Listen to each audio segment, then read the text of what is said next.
Bom, pessoal, continuando aqui a série de vídeos do curso de Cálculo 2, a gente vai falar hoje sobre curvas de nível, tá? Bom, a ideia aqui é o seguinte: o que significa uma curva de nível, né? As curvas de nível de uma função f, que eu vou pegar duas variáveis, tá? São gráficos no plano x ou y de equações da forma f de x, y igual a k. Ou seja, cada k vai definir uma curva de nível diferente. E o conjunto dessas curvas de nível é chamado de mapa de contorno. Então, eu vou colocar aqui um desenho, tá? Então, nesse desenho aqui, a gente tem um exemplo no R3, né? Que a gente está com três dimensões. Então, a gente vê o seguinte, observe que aqui no ponto Z, a gente tem aqui o ponto 45, né? Ou seja, ele fez um corte nesse ponto Z igual a 45 aqui na figura.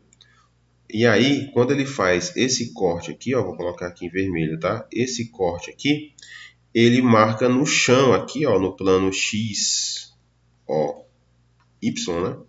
Ele faz justamente o corte que eu tinha feito em cima, né? É como se fosse o reflexo, né? Então, ele faz esse corte aqui na figura e aí coloca aqui embaixo. E aí você observa o seguinte, esse, no caso, né, significa que essa elipse, né? Aqui embaixo a gente tem várias elipses, né? Então essa elipse nos diz que todos os pontos do domínio, né, vale 45. Óbvio que eu posso também ampliar, né, esse domínio, né? Então aqui ampliar ou diminuir, né? Então aqui a gente tem k igual a 35, aí já vai ter um outro nível aqui, né? E aqui no caso ele fez até k igual a 20, né? Então, quando k for igual a 20, a gente vai ter essa elipse maior aqui, né? Que aí, no caso, ela vai se refletir aqui no chão com esse formato aqui de elipse, né? Então, curva de nível nada mais é do que isso. É o conjunto, né, desses cortes que são feitos nessa figura, nas figuras tridimensionais ou até envolvendo mais dimensões, né? Então a gente faz vários cortes aí para a gente considerar essa ideia. Bom, então a representação gráfica das curvas de nível é isso, né? Então é como se você olhasse, pega aqui a figura de novo, né? É como se você olhasse cada corte que eu fiz aqui. Aqui a gente tem um corte, aqui a gente tem outro corte, aqui é outro corte. Então, cada corte desse, se você olhar de cima para baixo, né? A gente vai ter de fato essas elipses aí, ou círculos, né? Circunferências, tá? Então vamos aqui para algumas continhas, tá? Então a gente vai pegar o nosso paraboloide aqui de revolução, né? Que a gente viu isso no vídeo anterior, tá passando o card aí. Então, cada corte aqui no caso, né? A gente vai considerar um K. Então a gente pode observar aqui esses cortes, né? Então aqui já é o paraboloide, né? Essa função aqui, vista de maneira tridimensional. A gente pode fazer isso também no GeoGebra, também é muito simples, né? E aí cada corte desse aqui, ó, a gente fez um corte aqui, fez outro corte aqui, fez outro corte aqui e assim vai, né? Então cada corte desse define um K, né? Então se a gente considerar K igual a 1, isso significa que a função, né, x ao quadrado mais y ao quadrado é igual a 1. Óbvio, né? O que isso aqui representa? Isso aqui representa uma circunferência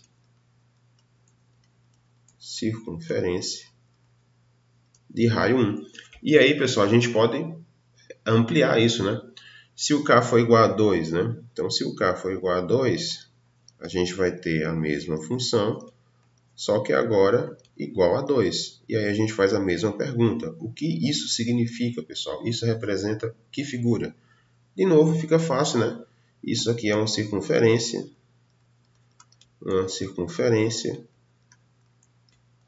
de raio quanto? Aqui no caso, aqui em cima era raio 1, né? Esqueci de falar. Aqui é raio 1 e aqui vai ser raio quanto? Vai ser raiz de 2. Por quê? Porque a equação da circunferência, pessoal, para quem viu isso lá em matemática 3, tá? x ao quadrado mais y ao quadrado igual ao raio ao quadrado, né? Essa é a equação simplificada da circunferência.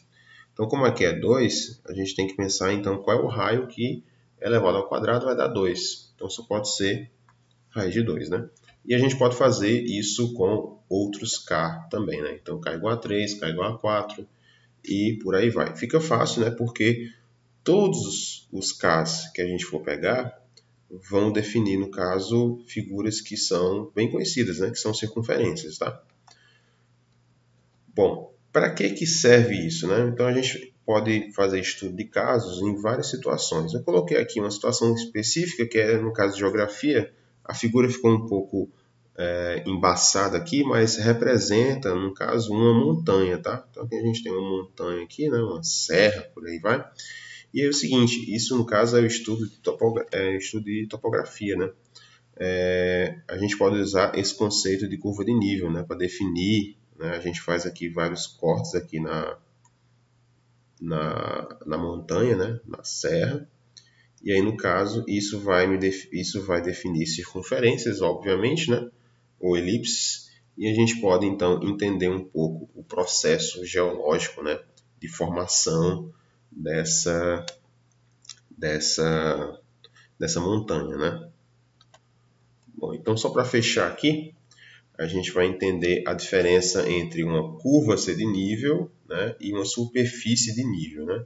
Então, nesse caso, a superfície é quando a gente tem mais de duas variáveis. Então, aqui a gente tem uma função com três variáveis, f de x, y, z, igual a x ao quadrado, mais y ao quadrado, mais z ao quadrado. Então, a gente aqui já está extrapolando um pouco o universo 3D, já está indo já para o aspecto de 4 dimensões, tá? Então, nesse tipo de situação, não é tão simples você enxergar as figuras. Mas o interessante aqui em cálculo 2 é porque as figuras vão ficar mais complexas, elas vão ficando mais complexas, fica difícil de enxergar, mas as contas, né? Essa é a graça. As contas é que dão certo. A gente pode observar, então, o aspecto visual da figura seria esse modelo aqui, tá? E é o seguinte, eu coloquei aqui 3 níveis, né? Então, aqui observando, é um aspecto quadrimensional, né? Então, aqui a gente está no espaço 4D, tá, galera? Então, a gente extrapolou o nosso universo tridimensional e vamos para o 4D. Então, nesse caso aqui, ela está representando esferas, né? Então, aqui a gente tem no primeiro nível aqui, né? Essa parte aqui mais roxa, né? Seria uma esfera de raio 1, né? Nesse outro caso aqui, amarelinho aqui, ó, no amarelo aqui, ó, a gente tem uma esfera de raio, no caso aqui para dar 4, né? Tem que ser 2, né? Então, raio 2. E essa parte azulada aqui seria uma esfera de raio 9. Então, repetindo, né? Nem sempre fica simples a gente fazer o desenho, mas quando a gente vai partir para o cálculo, né, a gente entende melhor o que é que está acontecendo, tá, galera? Bom, então era essa a ideia, tá, desse vídeo aqui, só que eu vou colocar uma pequena curiosidade, tá? Esse aqui, pessoal, no caso, essa figura aqui, ela tá totalmente fechada, tá? Entendam como essa figura como totalmente fechada. Eu coloquei aqui esse furo, né? Tá aqui esse furo aqui, só para você entender que tem outras camadas por dentro, né? Mas de fato ela está totalmente fechada. No aspecto, a gente está observando um objeto de 4 dimensões. Então, nesse caso aqui, né, há uma curiosidade aqui simples, né? A gente poderia, no caso, uma pessoa que está na quarta dimensão, ela está aqui fora, e ela pode tocar a parte amarela, né? Ela pode tocar nessa parte amarela, sem precisar tocar na parte azul. Tá? É meio louco isso, né? De novo, uma pessoa que está no espaço de 4 dimensões, ela pode, né, chegar nessa parte amarela aqui, sem ter que precisar tocar na parte azul. Ela nem arranha a parte azul, ela vai direto para a parte amarela. Como é que isso é possível, professor? Bom, Essa pergunta vai ficar aí com vocês, tá? É só observar aqui, deixa eu voltar aqui para o slide 2. Aqui, pronto, aqui. Bom, no slide 2, vamos pensar a seguinte situação, tá? Vamos supor que nesse caso, que a pessoa está nessa borda aqui, né? Pronto, vamos supor aqui, a pessoa está nessa borda aqui. Então aqui a gente está observando o universo só com duas dimensões, ou seja, a pessoa nesse mundo, né, de duas dimensões, ela só conhece dois sentidos, né? Para cima e para baixo, né? Frente e trás. Então ela não consegue pular, né? Então ela está nesse ponto vermelho aqui, né? Eu quero chegar aqui. Aqui eu quero chegar no X. Então não tem outra forma, se a pessoa está no universo de duas dimensões, não tem outra forma de chegar até aqui no X, né? Não tem outra forma de chegar até aqui no X sem ter que passar pelas outras linhas, né? Não tem como, não tem como. Nem que eu dê uma volta aqui, né?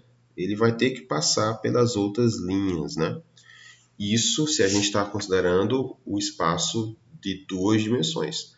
Agora, se a gente está no espaço tridimensional, que é a nossa realidade, então se eu estou nesse ponto aqui, né, mais uma vez, se eu estou nesse ponto aqui e eu quero chegar aqui, então fica mais simples, né, porque se eu estou no aspecto tridimensional, então significa que eu posso pular, né, eu posso dar um pulo para cá, outro pulo para cá, e aí eu vou chegar aonde eu quero. Porque agora eu conheço não só duas medidas possíveis, eu conheço três medidas possíveis, né? Eu tenho altura, né, agora. Então agora eu posso fazer o pulo aqui de um nível para outro, o que não aconteceria no universo 2D. Então nesse caso aqui, no 3D, eu posso fazer esse pulo.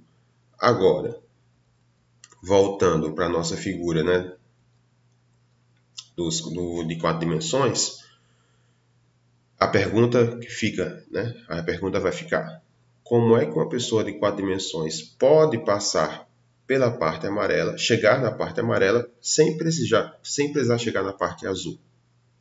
É isso que eu vou deixar aí para vocês, tá? Uma pequena curiosidade. E era essa a ideia do vídeo de hoje. No vídeo seguinte, né? Eu havia prometido que ia começar as contas ainda, né? Calma lá, a gente vai começar as contas logo mais. É isso, pessoal. Até a próxima.